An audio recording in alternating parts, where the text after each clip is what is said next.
It's a feeling we all know too well. The sting of being replaced. Whether it's at work, at home, or in life, it hits you right in the chest. The quiet betrayal, the abrupt shift, and the fear of being left behind. But what if I told you that sometimes being replaced isn't the end of your story, but the beginning of something much bigger? Imagine this. You've dedicated 15 years of your life to building a company, watching it grow from a small family business into a publicly traded giant. You weathered economic storms, handled countless crises, and balanced the books perfectly each and every time. Then one day, a young CEO walks in, full of energy, promises of synergy, and an agenda for innovation. And just like that, you're out. No thank you. No acknowledgement of your years of hard work. Just a cold, calculated decision to move in a different direction. But what happens when you take that exit with grace? What happens when, instead of fighting, you step back, observe, and let the numbers do the talking? This isn't just a story about a CFO getting replaced. This is a story about integrity, strategy, and patience. About how one man, in the face of being pushed out of the company he built, quietly documented a web of deceit that was festering under the surface. And how, 6 weeks later, he didn't just walk away. He brought an empire to its knees. It's a story of hidden corruption, a slow, calculated plan to drain the company of its funds, and a moment when everything unraveled. But what makes this story truly remarkable isn't just the exposure of the fraud. It's the journey of a man who refused to let go of what mattered most, the truth. My name is Rick Donnelly. I'm 62 years old, and for 15 years, I served as a chief financial officer at Meridian Manufacturing. When I first joined the company, we were struggling, 3 small factories in Cincinnati, fighting to survive. But over the years, we built something strong. We didn't chase after flashy trends or overnight growth. We focused on what mattered: clean, honest numbers. It wasn't glamorous, but it was real. By the time I left, we had 18 plants across the Midwest, and we were publicly traded. I had seen it all. 2 recessions, a corporate acquisition crisis, and every twist and turn that came with growing a company. And through it all, the books were always right. The filings always made on time. There was no drama, no scandals, just a solid foundation. But the day Travis Mercer walked in, everything changed. Travis, a 36-year-old MBA from Harvard, fresh from a failed Silicon Valley startup, was hired as the new CEO. He wasn't interested in what we had built. He was all about synergy, disruption, and visionary thinking. To him, I was too old school. I remember our first meeting like it was yesterday. He leaned back in his chair, his feet propped up on my desk, and told me, "We need someone who speaks the language of modern finance." The next day, I packed up my office. 15 years of work, my life's dedication, all fit into a single cardboard box. Family photos, a commemorative coin from our IPO, a leather portfolio my late wife had given me. Those were the things that mattered now. But what no one knew was that during those last 6 months, I had been watching closely. Something wasn't right. A series of questionable transactions started appearing in our books. Vendors who couldn't be vetted. Consultant fees with no deliverables. And, most troubling of all, a pattern of financial irregularities that only seemed to grow after Travis brought in his brilliant mind from the startup world, Zachary Hughes. I wasn't planning revenge. I was just doing my job. But I wasn't going to let the truth slip away unnoticed. So I kept a record. Quietly, methodically, patiently, all while I let the younger, flashier crowd think they had won. 6 weeks after I left the company, the truth came to light. This is a story of how one man's quiet determination brought down a network of lies, how his legacy wasn't defined by the job he lost, but by the integrity he refused to abandon, and how, in the end, it wasn't just the numbers that told the story, it was the people who listened. In the next 30 minutes, you'll see how the calm, steady hand of experience can still change the game, even in a world that seems to value speed and spectacle over substance. Stay with me as we unravel the real story behind the border betrayal that no one saw coming. Rick Donnelly had always been the steady hand that kept Meridian Manufacturing on course. At 62, he'd seen it all, the highs and lows, the wins and losses. He had served as a CFO for 15 years, leading the company through 2 recessions, complex acquisitions, and the challenges of a rapidly changing industry. When Rick first joined Meridian, it was a small family-run business with just 3 factories in Cincinnati, struggling to stay afloat. But under his leadership, the company grew. It grew in a way that felt grounded, honest, and earned. Meridian became more than just a company.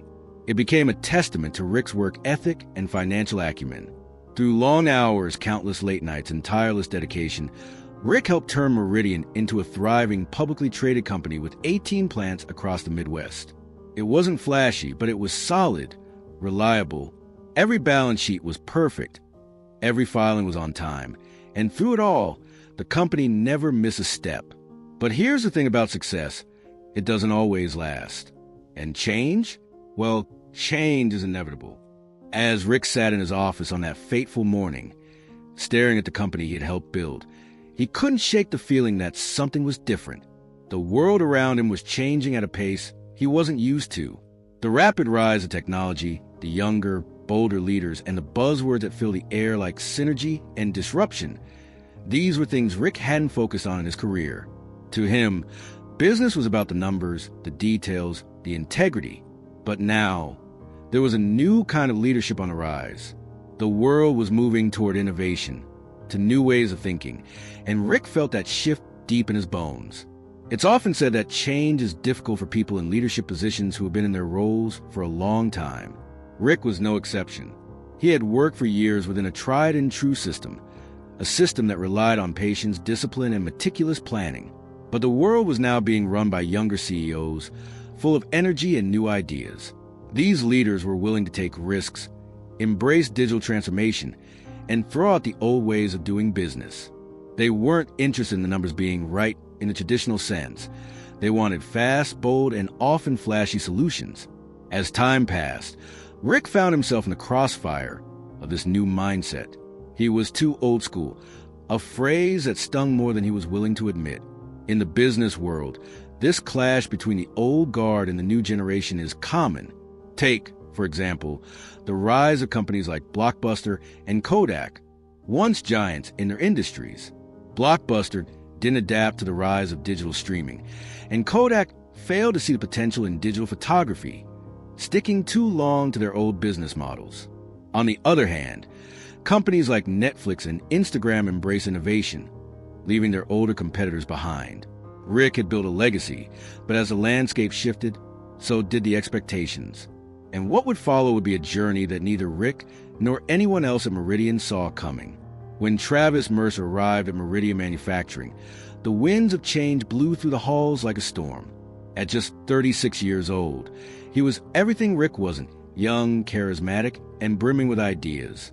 He was brought in to modernize the company, to push it forward into the digital age. In his eyes, it wasn't just about keeping the books balanced. It was about reimagining what a manufacturing company could be in the 21st century. And that meant pushing aside the old ways of doing things. Rick had heard the rumors long before Travis's first official meeting. The board had hired him to be the innovative force the company desperately needed. They wanted new blood, someone who could speak the language of synergy, disruption, and growth. But what did that really mean?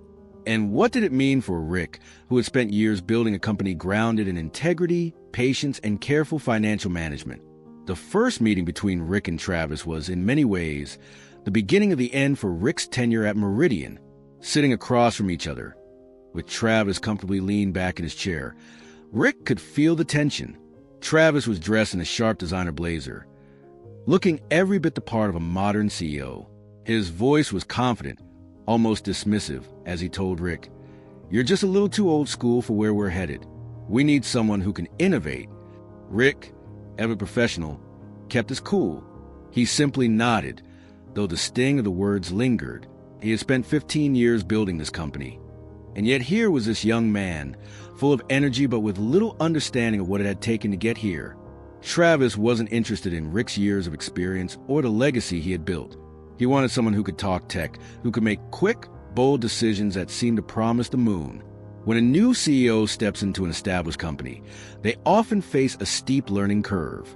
They come with a fresh perspective, ready to shake things up, but they can also make the mistake of overlooking the value of the existing team. In Travis's case, he viewed the older leadership as a barrier to progress rather than a resource to help him navigate the company's culture and values. It's a common mistake among young leaders. They focus on what's new and shiny, the digital tools, the latest trends, the innovation they believe is necessary for survival. But in doing so, they sometimes forget to value the depth of experience that veteran employees bring to the table. Rick, despite being old school, knew the company's history, its inner workings, and the intricacies of its financial operations like no one else. He had lived through the tough times, making decisions that kept the company afloat when it seemed like everything would fall apart. In contrast, new CEOs like Travis often see the old systems as outdated, not realizing that sometimes the best way to innovate is to build on a solid foundation. Yes, change is important, but so is preserving the essence of what made the company successful in the first place. Take the story of Steve Jobs returning to Apple in 1997. When Jobs was first ousted from the company, Apple struggled with its identity and direction. But when he returned, he didn't completely overhaul everything. Instead, he focused on simplifying, streamlining, and refining the company's products, blending innovation with the foundation Apple had already built. He didn't discard the past. He used it to push the company forward. This balance of innovation and respect for tradition is the key to successful leadership. New CEOs need to understand that while it's vital to embrace the future, they must also honor the past and recognize the value of their seasoned employees. For Travis, the path ahead would not be as easy as he thought. And for Rick, the journey wasn't over yet. But what was clear was this: change doesn't have to mean abandoning what worked before. As soon as Travis Mercer took the reins at Meridian Manufacturing, things began to change at an alarming pace. In the name of innovation, he made swift decisions that would later prove to be more disruptive than transformative. There was a sense of urgency in everything he did, moving fast, trying to modernize the company with a fresh approach, and cutting through layers of bureaucracy to implement his vision. But in his rush to push forward, Travis began to make decisions that ignored the foundation that Rick had carefully built over the years. One of the first signs of trouble came when Travis started hiring new employees, people with little to no experience in the company's operations. He filled key positions with outsiders, people who lacked the knowledge of Meridian's unique processes and culture. The logic? We need fresh minds, young blood, and new ideas, he argued. But in doing so, Travis overlooked the wealth of experience already embedded within the company. Instead of empowering the existing leadership, he brought in a team that lacked the understanding of the company's core values and operations. Next, Travis began to overhaul the company's financial structure, changing the way the finance team reported and making swift adjustments to the company's budget allocation. The changes seemed exciting at first, streamlining operations, cutting costs, and reimagining the budget to focus on the future opportunities. But what he didn't account for was the instability this created. Key controls were bypassed, and the processes that ensure financial transparency and accuracy were loosened. Then, Rick noticed the cracks begin to show. Vendor contracts started becoming more opaque. Consulting fees were rising, but no one could explain exactly what services were being provided in return. A marketing consultant was hired for 4 times the company's normal rate. His only credential? He was a former classmate of Travis's. This wasn't just bad business. It was a glaring red flag. What was happening at Meridian was not unlike what had occurred at companies like Enron and Theranos, where a rush to innovate or impress investors led to disastrous decisions. Enron, once a highly respected energy company, fell into scandal when its leaders used questionable accounting methods to inflate profits and hide debts. The company's rapid growth and flashy business deals distracted from the deeper, more serious financial irregularities beneath the surface. Similarly, Theranos, the health tech startup that promised to revolutionize blood testing, was founded on the vision of its young CEO, Elizabeth Holmes.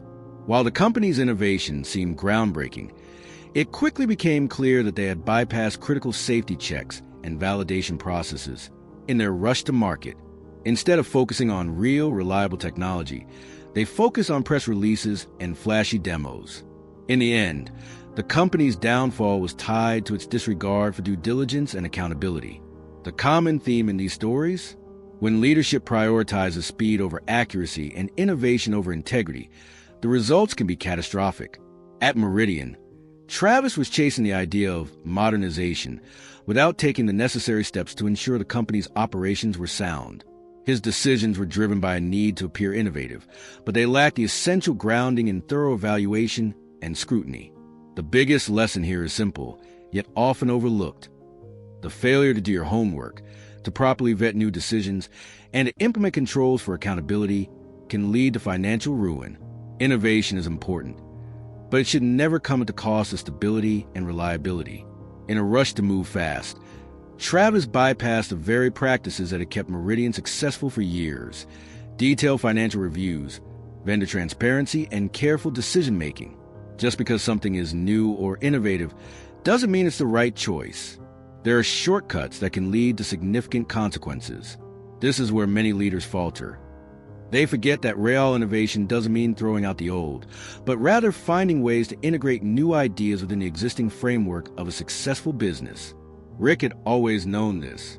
The reason Meridian had been successful under his leadership wasn't because he was against change. It was because he understood the importance of balance, of combining new ideas with old wisdom. In the next chapter, we'll see how Rick's calm and methodical approach started to uncover more troubling signs of financial misconduct within the company. But for now, the lesson is clear. Innovation is vital, but it must be built on a foundation of integrity, due diligence, and careful consideration. When Rick Donnelly was quietly escorted out of his office, leaving behind the company he had helped build for 15 years, he could have easily taken a different path. He could have confronted Travis Mercer, demanded answers, or perhaps made a dramatic exit to show his frustration. After all, he had every right to be upset. Instead, Rick chose to remain calm, keep his thoughts to himself as he packed up his office. But this wasn't the end of his story. Rather than stirring up conflict or attempting a last-ditch effort to retain his position, Rick took a different approach. He chose patience over confrontation. He understood that sometimes silence can be the most powerful weapon of all. While Travis and his team pushed forward with their new vision, Rick quietly observed, making note of every suspicious transaction and every questionable decision. Using his years of experience and his sharp financial acumen, he began documenting the discrepancies he noticed within the company's operations. Rick didn't act impulsively. Instead, he meticulously gathered evidence, tracking irregularities that could later be used to uncover the truth. In his mind, this was never about seeking revenge. It was simply about doing his job, even if he was no longer on the clock. He spent the following weeks quietly cross-referencing accounts, pulling up old reports, and noting down dates and figures that seemed out of place. He watched as Travis continued to push his disruptive vision, oblivious to the fact that Rick was already working behind the scenes, slowly piecing together the puzzle that will reveal the truth. What Rick chose to do in this moment is something that many of us struggle with: patience. It's easy to act out of frustration, especially when we feel wronged or pushed aside. We want to lash out, to confront those who've hurt us. But Rick's choice to remain calm, to collect his thoughts and gather evidence instead of making a rash decision, was not only smart but incredibly effective. In contrast, many people in Rick's position would have reacted impulsively. They might have sent an angry email, made a public scene, or taken immediate action to confront Travis and the board. But Rick knew that such actions, while cathartic in the moment, would only cloud his judgment and harm his chances of uncovering the full extent of the wrongdoing. This is a critical lesson, particularly in leadership. When dealing with change, especially when it feels forced upon us, it's easy to rush into action.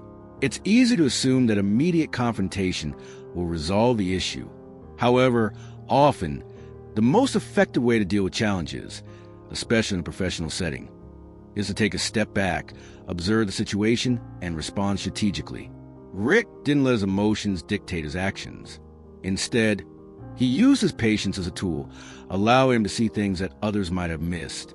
His ability to focus on the bigger picture and take a long-term approach is what eventually gave him the upper hand.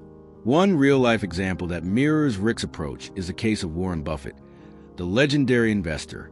Buffett is known for his calm, long-term investment strategies, where he often holds onto investments for decades rather than chasing quick gains. He once said, "The stock market is a device for transferring money from the impatient to the patient." This is a philosophy that can be applied not only in investing, but in leadership and personal growth as well. Patience and strategic thinking often yield better results than hasty decisions made in the heat of the moment. As Rick continued his quiet investigation, the patterns he had begun to track soon became impossible to ignore. What started as small irregularities, an inflated invoice here, a vague consulting fee there, quickly escalated into something much more troubling. The cracks that had once seemed like simple mistakes now appeared as red flags, signaling something far more sinister. The first major sign came with the vendor contracts. Rick had always been diligent about vetting every supplier and consultant the company worked with, but now he noticed something strange. New contracts were being signed with companies that had little to no history, and some vendors couldn't even be located or properly verified. The invoices from these suppliers were often padded with costs that didn't match any actual work being done. As Rick dug deeper, he found that many of these invoices came from companies registered only a few days before being hired, a clear indication that they were shell companies set up specifically to siphon money from Meridian. The more Rick looked, the more connections he found. He discovered that several of these shell companies were all linked to one holding group, Alpine Innovations. It was as if a small network of fraudulent companies had been woven into the fabric of the company's financial systems, taking advantage of the new leadership's lack of scrutiny. Rick wasn't just seeing a few bad contracts or a few dubious transactions. He was looking at a coordinated effort to manipulate the books and funnel money out of the company under the guise of legitimate business expenses. This was no accident. It was deliberate fraud. The signs Rick uncovered are classic red flags of financial fraud that have been seen in numerous high-profile corporate scandals. One of the most common techniques used in financial fraud is the creation of shell companies, businesses that exist solely on paper with no real operations, but which are used to build a legitimate company for non-existent services or inflated costs. This is exactly what Rick was seeing with the so-called vendors connected to Alpine Innovations. Another key sign of fraud is inflated or fake invoices. These invoices, which often appear legitimate on the surface, include charges for work that was either never done or grossly overpriced. This tactic allows fraudsters to drain company funds without anyone noticing, at least in the short term. Rick had seen this in the inflated consulting fees and the phantom services that didn't align with any of the company's actual needs. The final red flag that Rick noticed was poor or non-existent documentation. Proper documentation is the backbone of transparent financial management. Every contract, invoice, and financial transaction should be supported by clear, verifiable documentation. When that's missing, or when the documentation can't be matched up with the actual work performed, it becomes much harder to trace fraud. One of the most infamous examples of this kind of fraud is the case of Enron, the energy giant that collapsed in 2001 due to widespread financial misreporting. Enron's executives used off-balance sheet entities, essentially shell companies, to hide debt and inflate profits. These companies were designed to look legitimate, but in reality, they were simply hiding the company's financial troubles. Another example is a scandal surrounding Theranos, a health tech company that claimed to have developed a revolutionary blood testing technology. In reality, the technology didn't work. Instead of disclosing the truth, the company inflated its data, created fake reports, and used shell companies to cover up their failures. The fraud at Theranos wasn't just about misreporting. It was about deliberately deceiving investors, patients, and the public for years. Both of these cases share a common thread with what Rick was uncovering at Meridian, a culture of financial manipulation disguised as business innovation. In both Enron and Theranos, leaders rushed to make their companies look like successful innovators, while ignoring or deliberately covering up the cracks in their financial integrity. New CEOs, especially those brought in to shake things up, often make the mistake of focusing too much on rapid growth and innovation, while failing to conduct the necessary due diligence on the company's financial operations. In their quest to show immediate results, they bypass important checks and balances, thinking that quick wins will cover up any flaws in the system. This is precisely what happened at Meridian.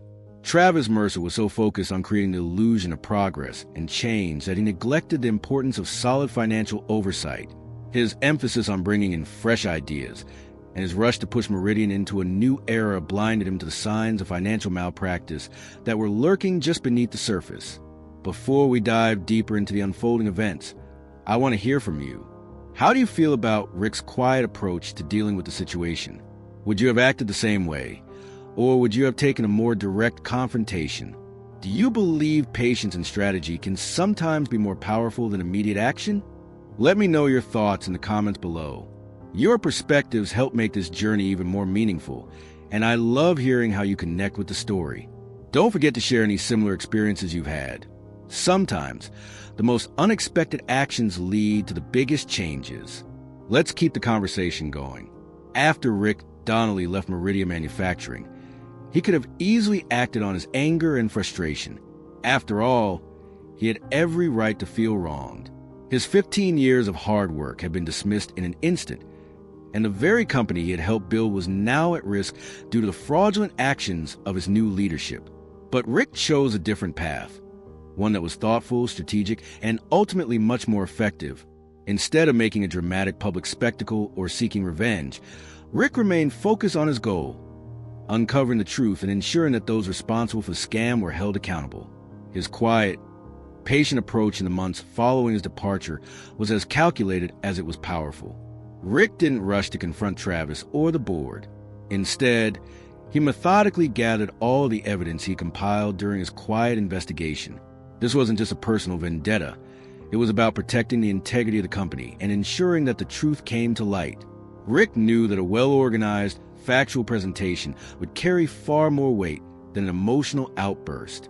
Once he had everything in order, Rick reached out to the board members, particularly those he felt had been left in the dark about the full extent of the financial mismanagement. He wasn't accusatory, but rather, he presented the evidence in a calm, logical manner. Each transaction was laid out, with clear documentation showing how money had been siphoned off through shell companies, fraudulent invoices, and inflated consulting fees. Rick's approach was to make sure the truth was undeniable. By focusing on the facts, he ensured that his findings couldn't be dismissed or ignored. He wasn't just trying to expose the scam for the sake of it. He wanted to make sure that when the truth came out, it would be irrefutable. Rick's strategy here contrasts sharply with how many other companies and leaders might react in similar situations.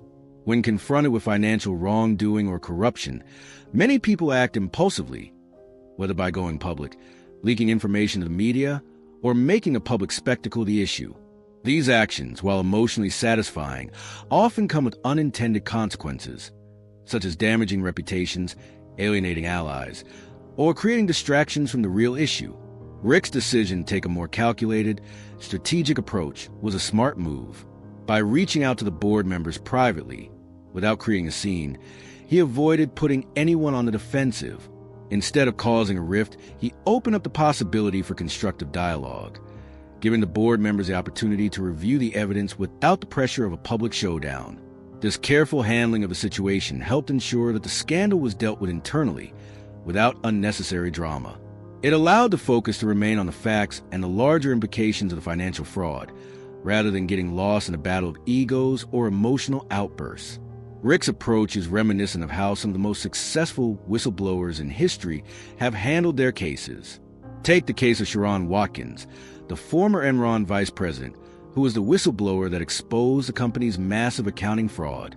Unlike the immediate media frenzy that surrounded the Enron scandal, Watkins initially took a quiet, strategic approach by reaching out to the company's top executives and raising her concerns directly with them. Her measured, internal approach allowed her to gather support and evidence before the story went public, ensuring that the truth was exposed in a way that minimized collateral damage. Similarly, Cynthia Cooper, the former internal auditor at WorldCom, handled her whistleblowing in a way that protected the integrity of her work and the company. Rather than rushing to the media, Cooper worked behind the scenes to ensure that the fraud was fully documented and that the right people were informed. When Rick Donnelly quietly approached the members of the board with his evidence, the wheels of justice began to turn. The board, once content with the flashy promises of the new CEO and his team, was now faced with irrefutable documentation, showing that something far darker was happening behind the scenes.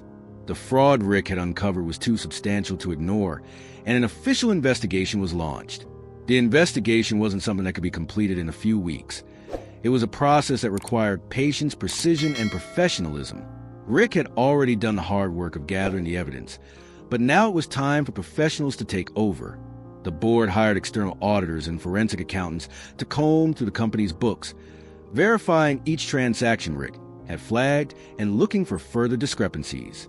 As the investigation progressed, Travis and his team began to feel the heat. Their once secure positions were now under scrutiny, and the more the investigators uncovered, the clearer it became that Travis's innovative financial practices were nothing more than a smokescreen for financial fraud. The shell company's fake invoices and inflated fees were just the tip of the iceberg. Soon, it became evident that the company's resources had been systematically siphoned off under the guise of modernizing operations. But what made this investigation so critical wasn't just the discovery of the fraud. It was a thorough, methodical approach taken to ensure that every piece of evidence was verified and every suspect action was traced back to its source. This wasn't about scapegoating. It was about uncovering the truth and making sure the company, its employees, and its shareholders were protected from further harm. A financial investigation is far more than just a series of audits or reviews of past records. It is an intricate process that requires specialized knowledge and expertise. Unlike regular audits, which often look at surface-level financials, forensic investigations dig deeper, searching for irregularities that might indicate fraud or misconduct. These investigations are carried out by forensic accountants, who are trained to identify red flags such as unsubstantiated expenses, fictitious vendors, and transactions that don't add up. The role of a forensic accountant is to trace money across systems, link it to individuals, and uncover any hidden transactions or accounts that could indicate fraudulent activity. This was precisely what happened at Meridian. The forensic accountants didn't just look at what was on the surface. They dug into the underlying financial structures and connections, connecting the dots that had been deliberately hidden by Travis and his team. This process is much like the Enron investigation, which uncovered one of the largest corporate frauds in history. Enron's leadership used complex accounting tricks and special purpose entities, SPEs, to hide debt and inflate profits. It wasn't until the company was forced to go under investigation that the full scale of the fraud came to light. The same type of investigative process took place at Meridian, though, in this case, the evidence was gathered before the company had completely collapsed. The Enron case is a perfect example of the need for vigilance in financial oversight. Had the company's financial practices been scrutinized earlier, the extent of the fraud could have been uncovered long before the company's bankruptcy. Similarly, at Meridian, the external investigation helped expose the financial misconduct at a critical time before it could do irreparable damage to the company. Looking at the Enron scandal again, the process of investigation began when Sharon Watkins, the company's vice president, alerted the board of potential financial irregularities. However, it wasn't until the company hired external auditors that the true depth of the fraud was revealed. Enron used complex financial instruments and special purpose entities to keep debt off the balance sheet. These financial tricks were designed to hide the company's true financial health, which, when revealed, caused the company's dramatic collapse. In the case of WorldCom, the internal audit team, led by Cynthia Cooper, uncovered one of the biggest accounting frauds in history. Through meticulous examination of financial statements and company records, they discovered that WorldCom had inflated its profits by $11 billion. Cooper and her team's diligence ultimately led to the exposure of the fraud and the conviction of several top executives. What these examples teach us is that financial fraud often takes time to uncover. It's not just about spotting obvious discrepancies. It's about looking at the big picture and piecing together what doesn't fit. Both Enron and WorldCom involve long, detailed investigations by forensic accountants who meticulously combed through the data to uncover the truth. The aftermath of the investigation was nothing short of a storm. Once the fraud was uncovered, it didn't take long for the consequences to unfold. The board members who had been complicit in turning a blind eye to the financial mismanagement were swiftly removed, their credibility shattered in the wake of the scandal. Travis Mercer, the young CEO who had promised innovation and growth, was now facing legal action for his role in orchestrating the financial fraud. His team followed suit, facing both internal investigations and external scrutiny. What had once been a promising future for the company now seemed like a distant memory. For Meridian Manufacturing, the fallout wasn't just about losing a few executives. It was about the long-lasting damage done to the company's reputation, its finances, and its morale. Employees who had once felt secure in their jobs now found themselves uncertain of their future. Customers, who had trusted Meridian's products and services, began to question the integrity of the company.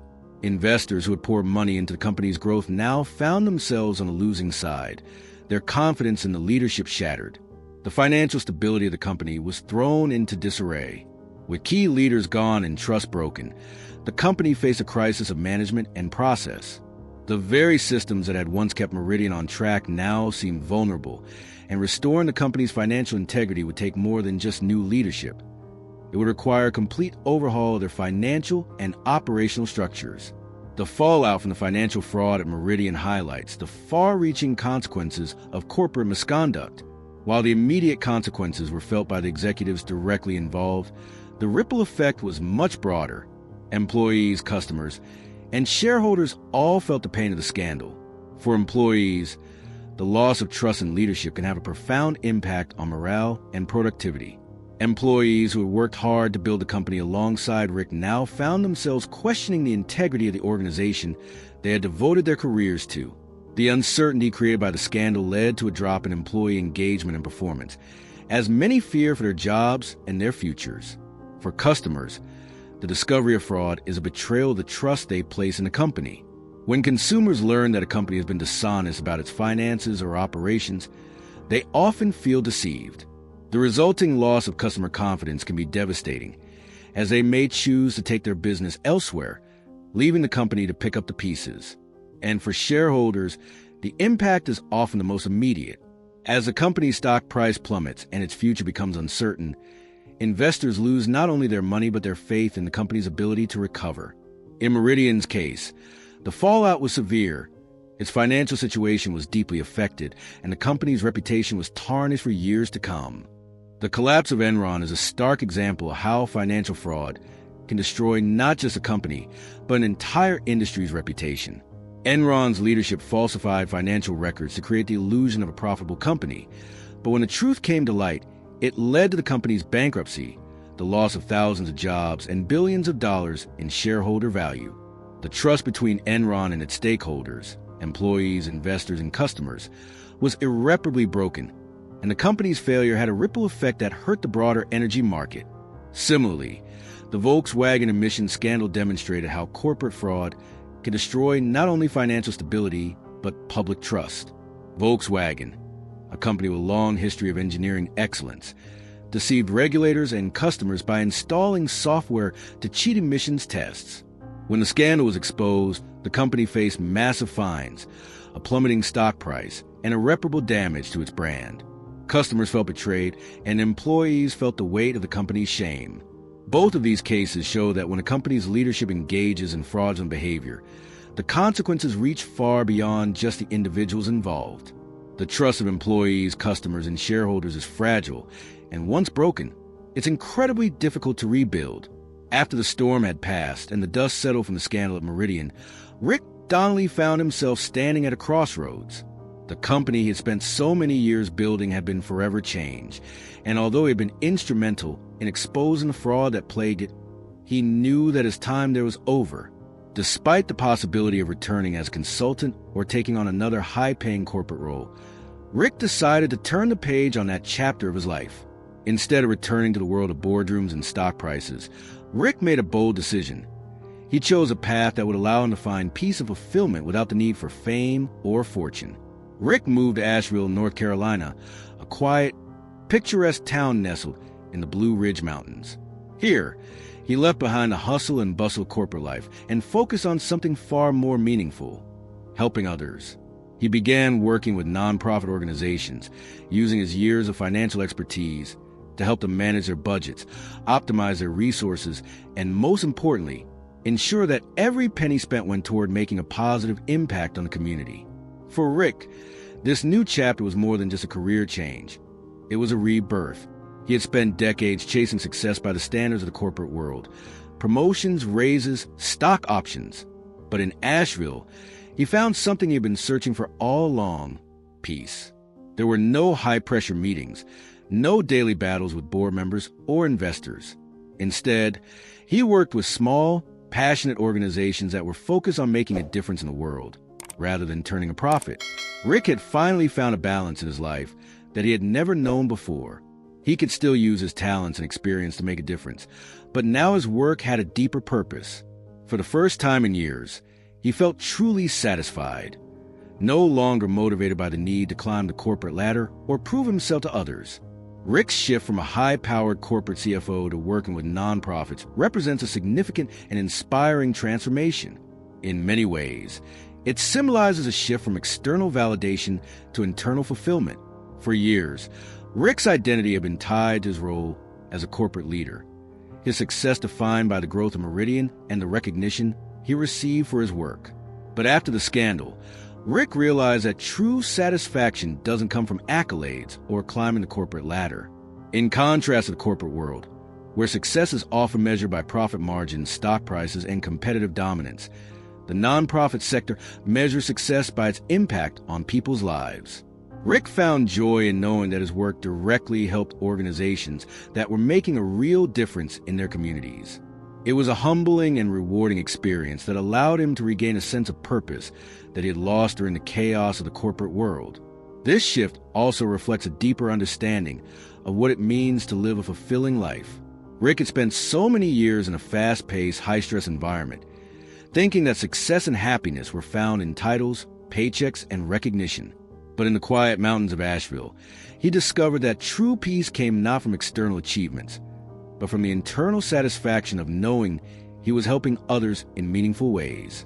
Rick's journey is reminiscent of the story of Howard Schultz, the former CEO of Starbucks, who, after stepping down from his position, found new purpose in philanthropy and social entrepreneurship. Schultz had led Starbucks to become one of the most successful companies in the world, but he often spoke of feeling a sense of emptiness after the company reached its peak. In his post-Starbucks life, Schultz turned his focus to initiatives that could make a difference in communities, particularly through social impact projects and charitable endeavors. Like Rick, Schultz discovered that true fulfillment comes from helping others, not from accumulating wealth or titles. Another example could be seen in Maya Angelou, the renowned poet and activist, who spent much of her later years focusing on using her voice to uplift others, rather than seeking fame. Angelou found profound satisfaction in the legacy of her work and her contributions to society, not in accolades or money. Both Schultz and Angelou, like Rick, show us that success isn't always tied to fame or wealth. It's about finding meaning and peace in the work you do, regardless of whether others are watching. These stories illustrate that sometimes stepping away from the pressure to be successful can lead us to a deeper sense of happiness and fulfillment. As Rick settles into his new life in Asheville, he's learned to embrace a deeper, more meaningful kind of success.